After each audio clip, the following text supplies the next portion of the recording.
Κύριε Μανιά, ήσασταν φοιτητής τότε. Πώς βιώσατε τα χρόνια της δικτατορίας? Θα μπορούσαμε να πούμε σήμερα ότι υπάρχουν συγκριτικά στοιχεία και τι είναι αυτό που έχουμε να αντιπαλέψουμε? Θα αρχίσω από το τέλος της ερώτησής σας. Αυτό που έχουμε να αντιπαλέψουμε σήμερα είναι πολύ πιο δύσκολο από ότι αυτό που είχαμε να αντιπαλέψουμε το 67-74. Το 67-74 υπάρχει μία τομή. Από τη μία πλευρά είναι το στρατιωτικό καθεστώς, η Χούντα, ο φασισμός, οι διάφορες πολιτικές αναλύσεις το έχουν βαφτίσει με πολλούς τρόπους, και από την άλλη είναι ένας λαός που ξύπνησε κάτω από τον ήχο των ελπιστριών και είδε κάνες έξω από τη Βουλή. Σήμερα είμαστε σε μια κατάσταση όπου υπάρχει Βουλή, αλλά δεν λειτουργεί, με ψηφίσματα, με αποφάσεις διατάσσουν, κλείνουμε την τηλεόραση, κλείνουμε τη δημοτική αστυνομία, κλείνουμε τα σχολεία, κλείνουμε τα νοσοκομεία. Κανείς δεν λογοδοτεί γι' αυτό. Κανείς δεν εκλέχθηκε λέγοντας ότι όταν εγώ θα βγω στην κυβέρνηση θα κλείνω νοσοκομεία, θα κλείνω δημοτικές αστυνομίες. Τίποτα. Πάνω σε ένα ψέμα. Η μεταπολίτευση είχε ένα χαρακτηριστικό, ότι δεν ανατράπηκε η Χούντα. Κατέρευσε. Ζούμε μια ανάλογη κατάσταση. Και όπως είπε ο συμπαθέστατος και φίλος συγκρατούμενος, αυτή η ιστορία τότε δεν κυριάρχησαν οι προοδευτικές και αριστερές δυνάμεις. Μέσα από ένα εκβιασμό, ή δικτατορία, ή τάγκς, ή Καραμαλής, μπήκαμε σε αυτή τη διαδικασία. Τώρα υπάρχει ένας άλλος εκβιασμός. Ή χρεοκοπία, ή καταστροφή της κοινωνίας, ή αριστερά. Αυτό το πράγμα έχει τρομερές ομοιότητες, αλλά δυσκολεύει πολύ περισσότερο τον αγώνα των εργαζομένων που χάνουν τη δουλειά τους να αντιληφθούν τη διαδικασία της φασιστικοποίησης μιας κοινωνίας. Διότι εγώ δεν είμαι πολιτικός επιστήμονας, άνθρωπος της δράσης. Είμαι εργαζόμενος γιατρός, είμαι ακόμα. Και με ποια μορφή συνειδητοποίησης το αντιμετωπίζουμε? Αυτό είναι το ζητούμενο σήμερα. Δεν ξέρω πώς θα το βαφτίσει το καθεστώς ένας πολιτικός επιστήμονας. Αλλά τι είναι όταν έχεις 2 εκατομμύρια άνεργους?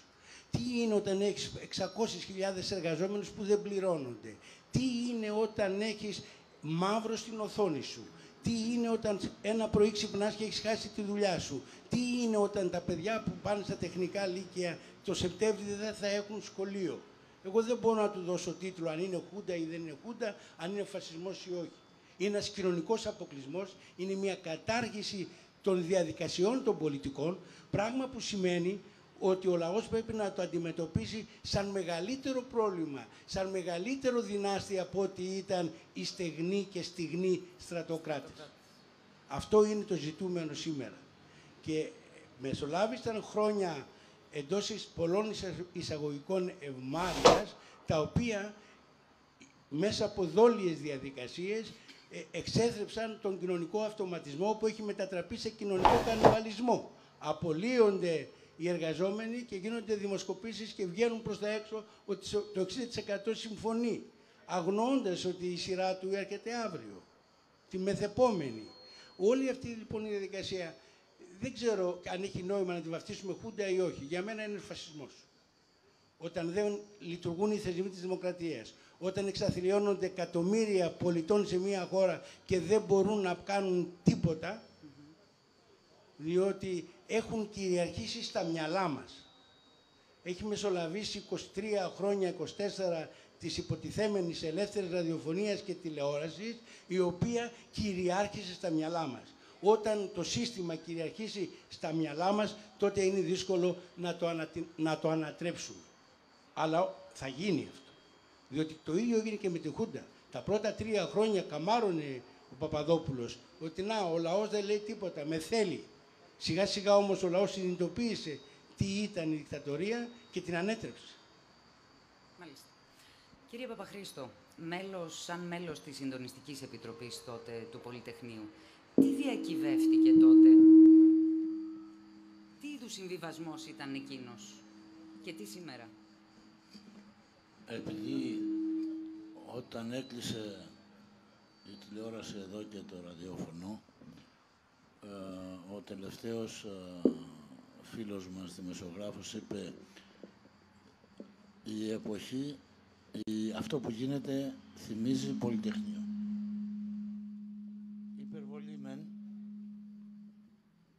Υπερβολή μεν, τηρουμένων των αναλογιών, θα μπορούσε να πει κανείς, και όπως τα είπα και εγώ σε αυτό το χώρο εδώ, ότι θα μπορούσε να γίνει το κέντρο αντίστασης, όχι για τους συντεχνιακούς λόγους, γιατί απολύονται 2.500 υπάλληλοι εδώ, αλλά για τους επιστρατευμένους, για αυτούς που απολύονται, για τους άνεργους, για αυτά που είπε ο Νίκος, για όλη την κοινωνία που υπάρχει. Νομίζω όμως ότι στις 35 αυτές οι μέρες η ΕΡΤ έγινε ένας πόλος έλξης. Και είναι και σημείο αναφοράς. Και σημείο αναφοράς. Πρέπει, ναι. εγώ είπα την τηλεόραση εδώ πέρα, επειδή είναι δημόσια, την είπα και πουτάνα.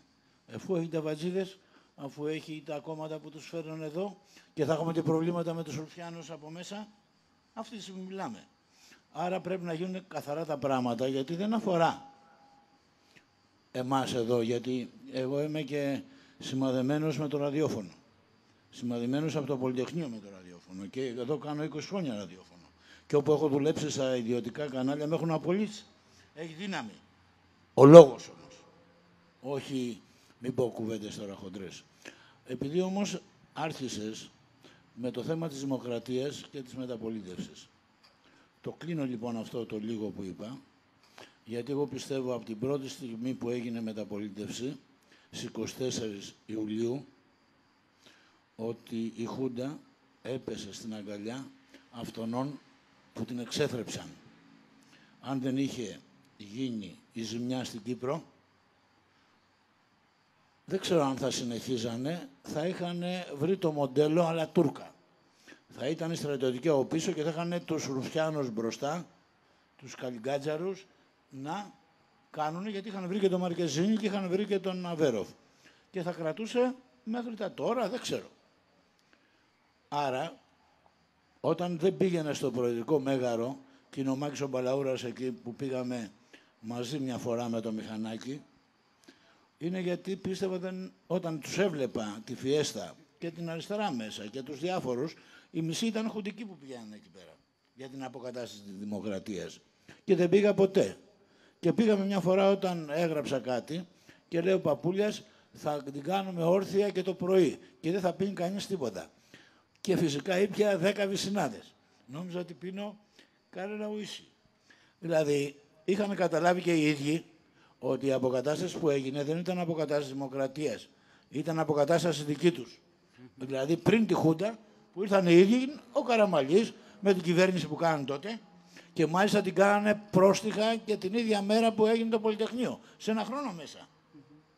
Είναι τότε που πήγαμε στην Κεσαριανή, φωνάξαμε άμα Ελλάς Πολυτεχνείο.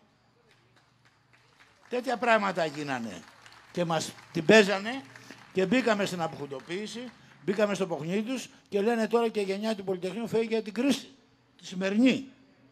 Λες και κυβερνήσαμε εμείς. Επειδή 5-6 άνθρωποι, φίλοι μας τότε, πήρανε και αυτό γίνεται η προπαγάνδα. Κατάλαβες. Καταρχήν δεν είμαστε γενιά. 5.500 ήμασταν. Και τώρα 10 να είμαστε. Είναι τέτοια η κοινωνική κατάσταση που μπορεί αυτή η σπίθα να δημιουργήσει μια φλόγα μεγάλη και μια μεγάλη φωτιά. Τώρα που ζούμε, αυτή τη στιγμή. Δηλαδή, παίζουν τα ιδιωτικά μέσα, βουλώσανε την ΕΡΤ που δεν ήταν αμόλυτη, αλλά ήταν καλύτερη από αυτούς γαμώτο μου. Πολύ καλύτερη. Έκανα εκπομπές, έκανα ακόμα, λες είμαι εγώ πειρατής τώρα. Και ποτέ δεν μπόρεσα να τα πω αυτά που έλεγα εδώ και ας έπαιρνε 350.000 ο Παναγόπουλος. Τον έβριζα. Και λέω είναι δική σας, είναι το σπίτι σας. Αν το υπερασπιστείτε θα πέσει να πλακώσει. Τώρα να έρθουμε στα συγκεκριμένα όμως, έτσι, γιατί αυτά είναι αναφορές. Τα συγκεκριμένα είναι πολύ σοβαρά. Δηλαδή τότε είχαμε μια Χούντα φαινότανε, είχε ένα προσωπείο, ένα καπέλο, είχε ένα φίνικα, είχε το φαντάρο που έβγαινε από τη μέσα. Ήταν αναγνωρίσιμη η Χούντα. Τώρα έχουμε μια Χούντα των Τροϊκανών, κανονική. Ζούμε υποκατοχή οικονομική, κανονικότατα. Το παιχνιδάκι, είμαστε σε πτώχευση ή δεν είμαστε, θα είμαστε στο ευρώ ή στη δραχμή. Είναι παιχνιδάκι που το παίζουνε, κανονικότατα, αλλά είμαστε υποκατοχή. Χρειάζεται ένας αγώνας, το είπα και από εδώ, έθνικο-ταξικο-απελευθερωτικός. Διότι αν αυτό το πράγμα που συμβαίνει στην Ελλάδα σήμερα, που μας χρησιμοποιούν σαν πειραματόζωο, σαν τον αδύναμο κρίκο, δεν το εκμεταλλευτούμε, να βάλουμε εμείς μπουρλότο στην Ευρώπη, γιατί δεν υπάρχει ενωμένη Ευρώπη, υπάρχει η Ευρώπη της Γερμανίας. Σόιμπλε ήταν προχθές εδώ. Όταν του είπανε για τις γερμανικές αποζημιώσεις, λέει είναι λήξαν. Και όταν του ξανά είπανε, ο Γλέζος μαζί μας, και εγώ είμαι στο Εθνικό Συμβούλιο για τις Γερμανικές Αποζημιώσεις, έχουμε πάει και στη Γερμανία και έχουμε μιλήσει και με υπεύθυνους εκεί. Τι ζητάτε τώρα, τα έχετε πάρει, εμείς σας τα δίνουμε και θα τα πάρουμε τριπλάσια, με τόκους. Δηλαδή ποιο χρέος ξεχρεώνουμε? Τόκους θα πληρώνουμε για 200 χρόνια και τώρα θα μας δώσουν και άλλο δάνειο. Λοιπόν, αν δεν συμβεί αυτό που είπα, έθνικο-ταξικο-απελευθερωτικός αγώνας που θα ξεπερνάει τα όρια των κομμάτων που βλέπετε τι γίνεται στη Βουλή, την απαξίωση της πολιτικής που γίνεται και πώς εκθρέφεται μια άκρα δεξιά σαν φίδι που βγήκε πλέον από το αυγό και βλέπω και τα γκάλοπ, το εκθρέφουν αυτό το φίδι για να μας φοβήσουν. Δεν υπάρχει άλλος δρόμος από το να βγούμε στο δρόμο. Αυτή είναι για μένα η τελευταία ιστορία που θα παιχτεί τώρα και αν δεν παιχτεί τώρα, μην γκρινιάζουμε μετά ποιος θα μας απελευθερώσει, αν δεν μπορέσουμε να απελευθερώσουμε εμείς τους εαυτούς μας και από άλλα κομμάτια που υπάρχουν. Πολιτισμικά, πολιτικά, η κουλτούρα και οι διανοούμενοι και τι ρόλο παίζουν, οι διάφοροι ιστορικοί που αναμοχλεύουν πράγματα και έχουν γίνει ρεπούστιδες και δεν καταλαβαίνουν ότι πρέπει να υπερασπιστούμε αυτό που είμαι για να μην τροφοδοτούμε τα καριόλια από εκεί. Γιατί, άμα απαξιώνεις αυτό που είσαι, τότε το πάει να το κάνει αυτός που είναι ναζί και γερμανόσφορος, να το κάνει και σημαία. Και την πατάμε. Η αριστερά πρέπει να είναι και πατριωτική, ταξική και απελευθερωτική ξανά.